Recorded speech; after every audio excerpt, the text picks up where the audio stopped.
Good morning, everybody, and welcome to another episode of the Rural Ledger.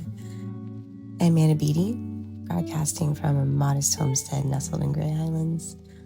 Today's dispatch is less of a blueprint and more of a tracing of recovery, land work, and architectural improvisation. 1 breezeway, 3 overlays, and 1 terrain in regeneration. I didn't plan to build this structure. I needed to. As a child, I lived in a space that offered very little sanctuary from conflict. As an adult, I refused to repeat that design. The breezeway design that will connect my trailer to the shipping container shelter isn't just waterproof.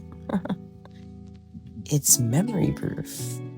It's been constructed without damaging either structure, which means respecting both ecology and autonomy. No drilling through the frame, no forcing compliance. The design principle is simple.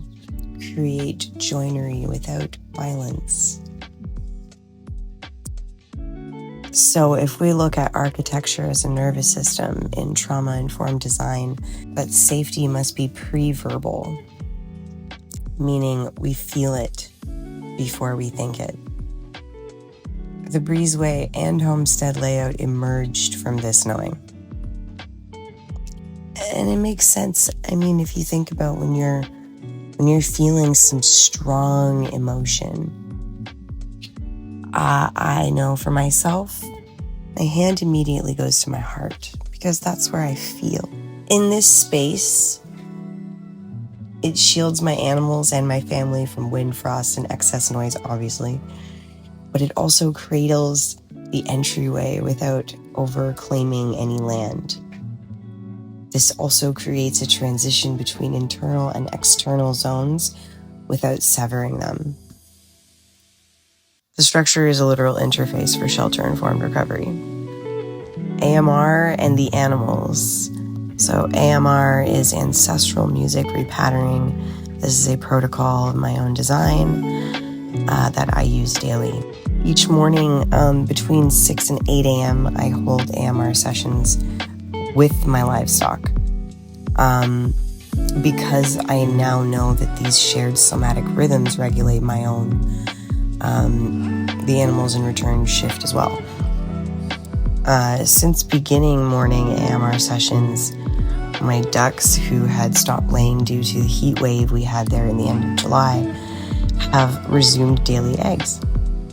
The goats are more receptive, more open to connection. I'm experiencing personal closures with my parents without formal contact, just by holding my breath longer beside other males. All this is land-based therapy, but more precisely, it's architectural reparenting. 2 weeks into microbiome terrain work, I mailed my first sample to Biome Site. I'm very excited. I've followed a basic supplementation protocol, wormwood, black walnut, cloves, and activated charcoal, simple parasite cleanse. No rabbit or goat milk yet. The mother that we have on site is not quite ready for milking, so I'm going to respect her.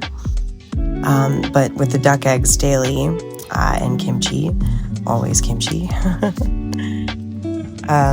the initial result so far has been identifiably, so much so, a more reliable sleep cycle. Circadian rhythm has just been completely reset.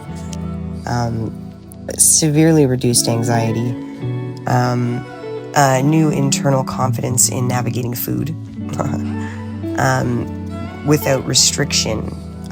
More relationship, if that makes sense. To track this, I've been completing daily logs from the Field Echo terrain reclamation protocol case study paperwork, mapping digestion, inflammation, if any occurs, energy levels, and emotional markers.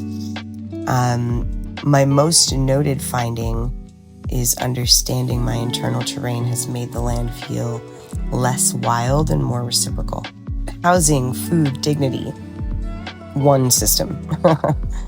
This episode was always going to be titled Designing for Rural Dignity, but it's really about what happens when form follows function and healing follows structure. My housing prototype, this breezeway and this shelter, isn't just a case study. It's a model for how we might create non-invasive housing on shared land, reconnect food systems to nervous systems. Wow, what a concept. And replace zoning compliance with ecological coherence. Because the end goal isn't shelter or nutrition, it's overall, it's regulation. As always, thanks for walking this dispatch with me. The Rural Ledger will be back next week with a new essay and podcast on global food movements and how rural Ontario can join the conversation. And until then, I'm wishing you a healthy terrain, clear air, and a place to rest. Because after all, rest is a ritual. All my love.